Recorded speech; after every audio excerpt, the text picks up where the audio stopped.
បងអូននៅជិត50ឆ្នាំហើយនេះអត់ដែរហូបបបរល្ពៅដោយសារអីមិនចូលចិត្តល្ពៅបងស្លកោស្លប្រហើដឹងតែដាក់ល្ពៅក៏ប៉ុន្តែគាត់បានតែដាក់ទេប៉ុន្តែអត់ហូបទេតែដល់ទៅពេលឆ្នាំនេះដាំល្ពៅទៅអឺ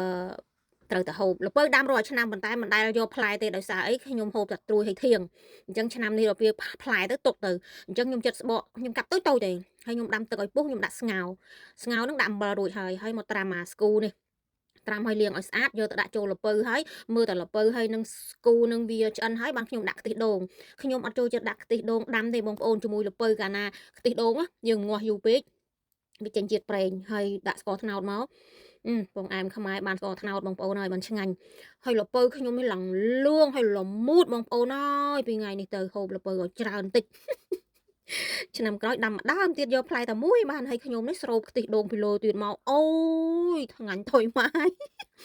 ខ្ញុំមនុស្សខ្ញុំអត់សូវចូលចិត្តបង្អែមទេបងប្អូននិយាយមែនឲ្យតែពួកបង្អែមមួយឆ្នាំអីធ្វើម្ដងឬមួយពីរដងទេ